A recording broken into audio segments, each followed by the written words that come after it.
Os voy a contar una historia.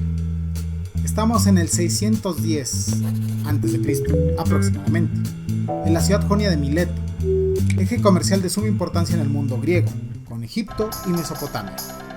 Cruce de caminos, de mercancías, de personas y de ideas. Aquí va a surgir el primer libro de investigación sobre la naturaleza, sí, el primero de todos, el llamado simplemente Perifiseo, de la pluma de una figura muy particular, Anaximandro de Mileto. ¿Quieres saber más? Te lo cuento.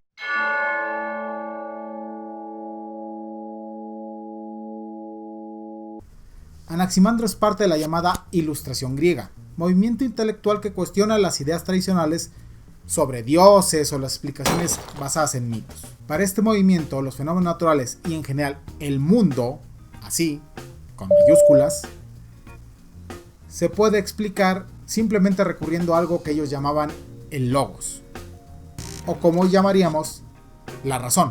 De este movimiento surgen ciencias particulares, por ejemplo, la historia, la geografía, después la retórica, la lógica, la matemática especulativa, la matemática demostrativa y también una ciencia general que estudia las bases mismas del cosmos, la filosofía.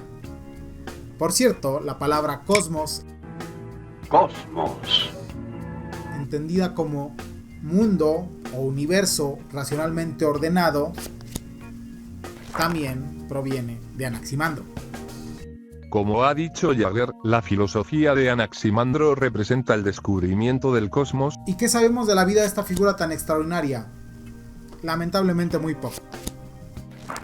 Sabemos que su padre se llamaba Praxíades y que provenía de una familia probablemente acomodada, con cierta posición económica y política en la ciudad de Mileto. Poco más. También se dice que fue alumno de Tales de Mileto, el llamado primer filósofo, pero la verdad esto no es muy claro. Tenemos noticia en cambio que introdujo en Grecia el gnomón, un instrumento básico de astronomía, posiblemente desde Mesopotamia, y que fue uno de los primeros, si no el primero, en hacer en Grecia una esfera celeste, un mapa de las estrellas y también en dibujar un mapa del mundo conocido, quizás con un aspecto muy cercano a este. El asunto del mapa es particularmente importante, pues aunque hoy no parezca la gran cosa, refleja una comprensión nueva de la espacialidad. Se compila en un solo documento la información de distintos viajeros y navegantes, luego se representa de forma sintética, e incluso el falso supuesto de que las tres secciones del mundo son iguales o al menos proporcionales es una muestra clara del intento racional de completar la imagen de la Tierra a partir de una proyección lógica, aunque hoy sepamos que fue errado. Así como su biografía es escasa, el paso del tiempo tampoco ha sido amable con su obra. De lo que sabemos era un volumen completo con sus ideas sobre la naturaleza, hoy solo nos quedan unos pocos fragmentos, muchas veces con referencias que vienen de segundos o incluso terceros autores. Según la interpretación de Aristóteles, Anaximandro introdujo un arjé, o un principio, del cual provendrían todas las cosas. Pero a diferencia de Tales, su compatriota también de Mileto, que proclamó que era el agua, es decir, uno de los 4 elementos conocidos, Anaximandro optó por algo mucho más abstracto. Para Anaximandro, el arjé, el principio de todas las cosas, está en el apeirón, es decir, en el infinito. Anaximandro, hijo de Praxíades, un milesio, sucesor y discípulo de Tales, dijo que el principio y elemento de las cosas existentes era el apeiron. Y dicho de esta manera podría parecer algo sumamente místico o rebuscado, pero lo cierto es que es mucho más concreto y a la vez mucho más significativo de lo que podría parecer. El apeirón para Anaximandro no es una cosa mística, es más, ni siquiera es una cosa. Es, para decirlos en términos de Heidegger, una pregunta por el ser, de lo ente, es decir, por la esencia misma de todas las cosas. Para nosotros, el concepto de infinito está fuertemente asociado con una idea matemática, y su símbolo es universalmente conocido, e incluso una moda. Seguro que habéis visto este símbolo en tatuajes, en joyería, en camisetas, y repartido por ahí. Actualmente infinito es aquello que rebasa todo límite o medida y frecuentemente se le hace sinónimo de infinitamente grande. Pero el significado original de infinito es bastante diferente. Por ejemplo, la palabra apeirón ya aparece en la Ilíada de Homero, casi siempre asociada con el océano o con la tierra. Y esto no viene a significar para el poeta que, por ejemplo, el océano sea infinitamente grande, que no tenga límites. Como vemos, por ejemplo, en el mapa de Anaximandro o incluso en la descripción que se hace de un mapa en la propia Ilíada, el océano tiene límites, tiene bordes, no se extiende más allá de toda medida. Entonces, si no significa infinitamente grande, ¿qué significa? Cuando el poeta hace referencia a que el océano es infinito, que es apeirón, significa que sus misterios, por más que algunos puedan ser revelados, son inagotables para el ser humano. Es decir, es algo que está más allá de toda definición, algo indefinido. Si leemos los pasajes que nos quedan de Anaximandro en sus 3 versiones, sobre todo en su versión B, podríamos hacernos una idea mucho más cercana de qué estaba pensando el autor cuando nombra que el principio de todas las cosas es el infinito.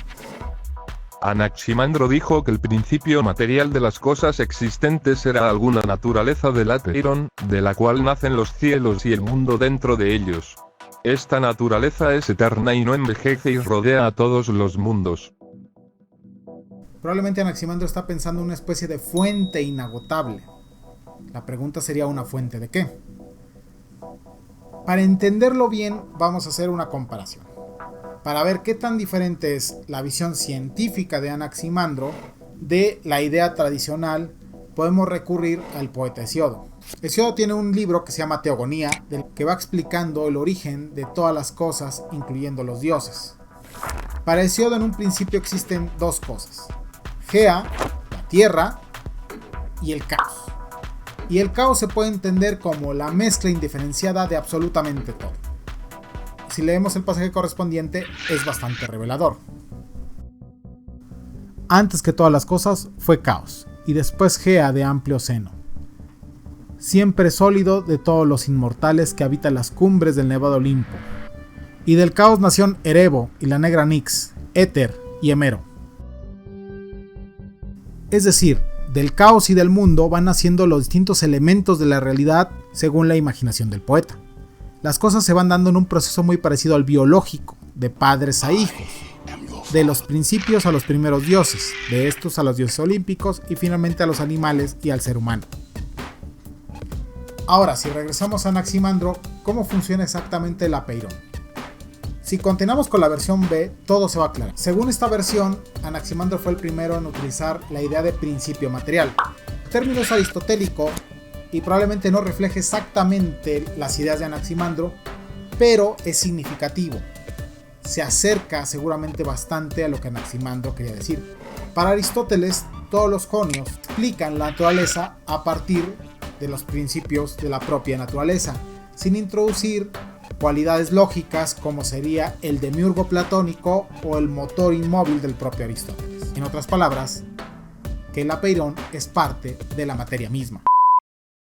Como ya dijimos, el apeirón no es una cosa, no es un elemento, es algo que está en los elementos, algo que está en la materia misma. Es el principio de la materia, su esencia, su ser, lo que la hace ser. Es algo indeterminado infinito que está dentro. Es, en definitiva, su propio potencial infinito que le permite cambiar, transformarse, combinarse y recombinarse de una manera inagotable. Los misterios de la materia, así como antes los del océano, son infinitos, no porque sean irracionales, sino porque toda la realidad, todos los objetos que han existido, que existen o que van a existir, están contenidos ahí, por más exóticos, raros o incomprensibles para nosotros los seres humanos. Todo surge desde dentro.